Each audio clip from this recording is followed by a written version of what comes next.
si pour vous aussi la différence entre aromathérapie et gémothérapie reste très floue, alors cette vidéo est faite pour vous. À l'issue, vous saurez les différencier et les utiliser à bon escient. Commençons par leurs points communs. L'aromathérapie comme la gémothérapie se base sur des produits liquides issus des plantes. De plus, les deux s'inscrivent dans une approche globale, appelée holistique, de la santé et du bien-être au naturel. C'est pour ces deux raisons que l'on confond souvent les deux. Concentrons-nous maintenant sur leurs différences. Dans un premier temps, nous allons nous focaliser sur le procédé de fabrication. Lorsqu'on parle d'aromathérapie, on parle d'une distillation d'une plante aromatique, telle que le thym, la lavande ou encore la menthe poivrée. Le produit obtenu est une huile essentielle. Ce procédé nécessite un savoir-faire particulier et un matériel spécifique. La gémothérapie, quant à elle, est une macération de bourgeons frais d'arbres et d'arbustes, tels que le figuier, le tilleul ou encore le chêne. Ces bourgeons reposent dans un mélange composé à part égale de 3 solvants, eau, alcool et glycérine. Le produit obtenu est un macérat-mère. Le procédé de fabrication est très simple.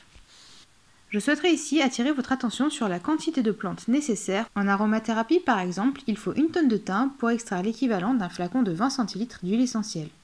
En gémothérapie, une seule poignée de bourgeons permet de réaliser un flacon de 30 ml de macérat-mère. Concentrons-nous maintenant sur le champ d'action. On utilise généralement l'aromathérapie pour des problématiques aiguës. L'action est immédiate et puissante.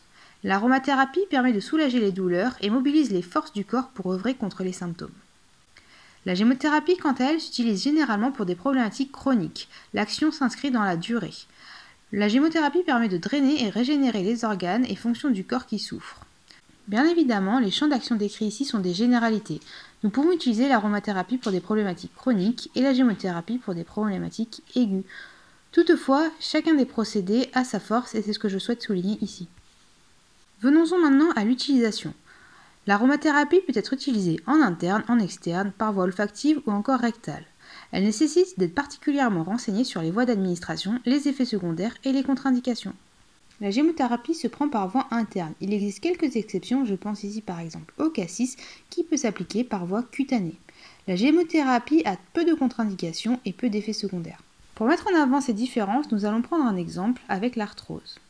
En aromathérapie, on va utiliser une huile essentielle anti-inflammatoire qui va aider à soulager la douleur immédiatement en agissant sur le processus inflammatoire. En gémothérapie, on va utiliser un macérat-mère qui va aider l'articulation à limiter l'érosion, à régénérer l'organe souffrant en redonnant élasticité et nettoyant tout le système articulaire dans le temps. En conclusion, lorsque l'on connaît leurs différences, on se rend compte que les deux sont complémentaires.